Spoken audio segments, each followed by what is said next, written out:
So I will begin. Good evening, City Council, City Manager Campbell, Clerk Royal, distinguished guests, and my fellow citizens. I'm honored this evening to provide an update on the state of our city. As I have noted many times in the past, Saline is a very special place with many strengths, the most significant of which is our people. And I'm sure that my council colleagues agree with me that it's truly an honor to represent each and every one of you. Ensuring that this community is a safe place is perhaps the most fundamental responsibility of city government, and city council specifically. As many in the community are aware, city council and I have invested a significant amount of time preparing for and commissioning an independent review of the Saline Police Department.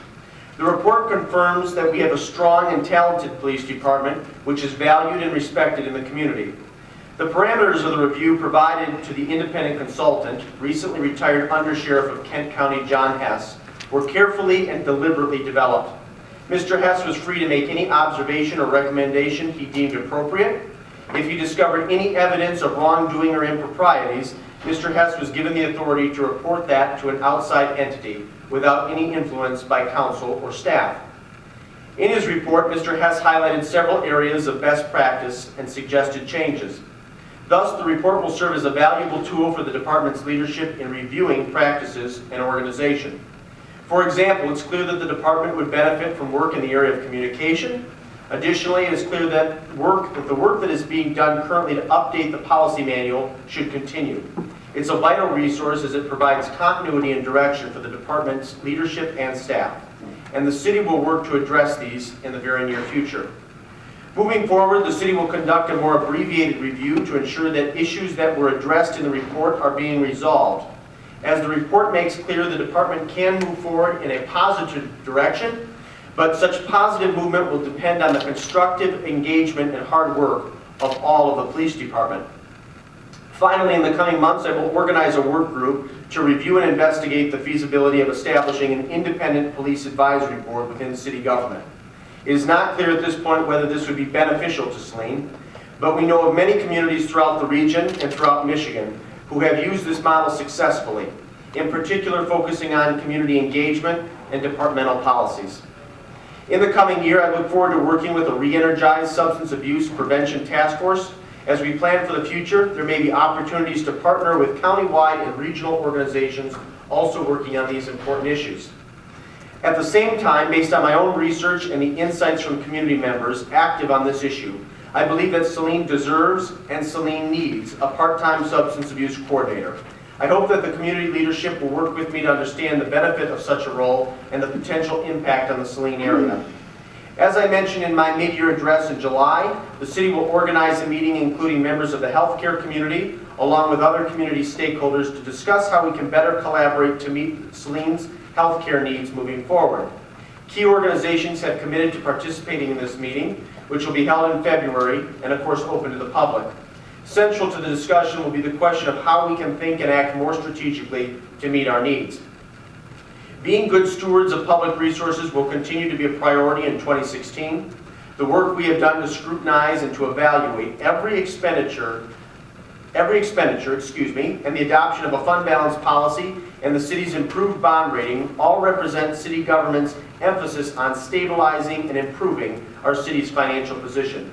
Our budget, of course, is a reflection of our priorities and our values, and I'm proud of the budget we are currently under, which provided additional funds for the police department, as well as support for Rec on the Go and a new part-time, standalone code enforcement officer. That position has been filled, and our new part-time code enforcement officer started just today. Last year, Council discussed how we can best utilize some of the dollars in our fund balance. When we have additional funds, I believe they need to be prioritized to infrastructure, specifically to our major and local streets. There are few areas within our budget that have more of a profound impact on people's day-to-day lives than roads and infrastructure. In 2015, we completed projects on Harris Street, as well as Park Place and Echo Court, and repaired much of the parking lot at our recreation complex. In 2016, the city will work on streets within the Maplewood Farm subdivision, as well as other projects. I believe it's imperative, again, that when additional dollars that are not earmarked for other purposes be directed towards our roads whenever possible. As everyone knows, in 2016, Michigan Avenue will be reconstructed from the dam adjacent to Curtis Park to the intersection at Maple Road. At the same time, the city will be working to modernize our streetscape. I am very proud of the work that Saline Main Street, City Council, staff, and a variety of community stakeholders have put into this project already. That work has included discussions of detour plans, deciding on design features, and ways in which pedestrian safety and walkability can be enhanced in our downtown. While a construction project of this magnitude will invariably cause delays and inconveniences, I am convinced that upon completion we will have a road and a streetscape that will serve Saline well for decades to come. The city has continued work to improve our sidewalks, and of course those efforts will continue during the construction season of 2016. Our approach and the work we have done to improve the condition and walkability of our sidewalks represents the most comprehensive effort the city has taken on this issue in more than 25 years. Additionally, I hope that we complete the rehabilitation of our wastewater treatment plant in 2016. Not unlike the issue of sidewalks, the multi-million-dollar investment we're making into the plant is the most significant in decades. The result will be a more modern, safer, and efficient plant. Of course, when we have construction projects of this magnitude, there are going to be issues and delays. Unfortunately, that has included some increased odor issues. Staff is working diligently to resolve those, and because we take these issues so seriously, we may be doing some additional work to our plant's odor scrubbers to help mitigate some of the smells. These are extraordinarily complex issues, and that means that the solutions are often complex and tough to find. One thing I think we need to be more strategic about is the connectivity between our parks. The Parks Commission has discussed the connection between Curtis Park and Mill Pond Park specifically, and I have invited former council member and current park commissioner Jim Peters to address this issue at one of our upcoming council meetings. My hope is that when people look back on 2016, they will say that the city's primary efforts and the mayor's biggest focus was on economic development and creating an atmosphere and an environment where business development and entrepreneurship can flourish. When we talk about economic development, it's not just supporting existing businesses and encouraging new businesses, it's also about cultivating new investment, specifically as it relates to housing.